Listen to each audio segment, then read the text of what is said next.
لا لا لا نحتاج المال كي. السلام علیکم ورحمۃ اللہ وبرکاتہ. امید کرتا ہوں سب ساتھی خیر و عافیت کے ساتھ ہوں گے. صفات غیر متضادہ میں سے آج ہم نے صفت قلقلہ کے متعلق پڑھنا ہے، اور اس حروف قلقلہ جو ہے وہ 5 ہیں جن کا مجموعہ ہے قطب جد، قاف طا با جیم دال. اب ان میں قلقلہ جو ہے کس طرح ہوگا وہ جو ہے نا ہم نے جاننا ہے.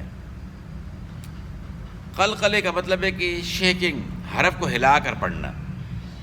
جب ان پہ سکون ہوگا، خواہ وقف کی وجہ سے ہو یا اصلی سکون ہو، تو ہم ان پہ قلقلہ کریں گے تو یہ جو بیچ میں حرکت سی پیدا ہوتی ہے اس کو قلقلے کا نام دیا گیا ہے. یعنی جس طرح آپ دیوار کے اوپر آپ بال مارتے ہیں، آپ کے پاس بال ہے، بال دیوار پہ مارتے ہیں، اچھل کر واپس آتی ہے، اسی طرح آواز ٹکرا کر واپس آئے گی. اس کو کہتے ہیں قلقلہ، یعنی شیکنگ ہوگی.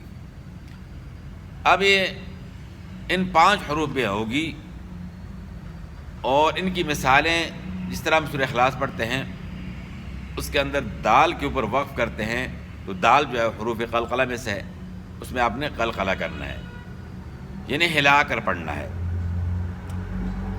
جس طرح قل هو اللہ احد، احد نہیں پڑھنا. اللہ الصمد لم یلد ولم یولد ولم یکن لہ کفوا احد.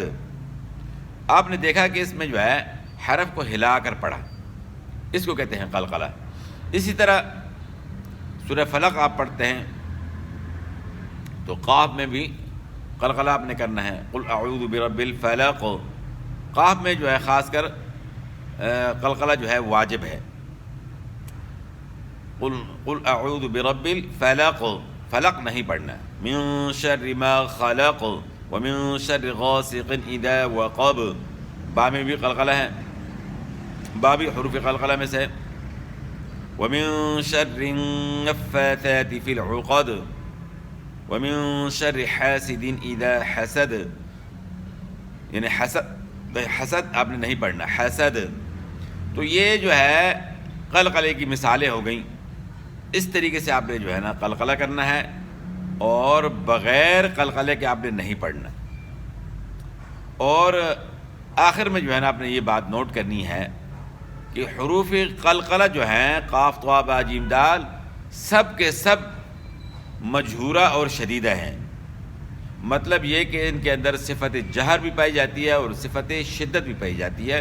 تو اس لیے ان کے اندر آواز جو ہے خوب مضبوط اور بلند ہوگی.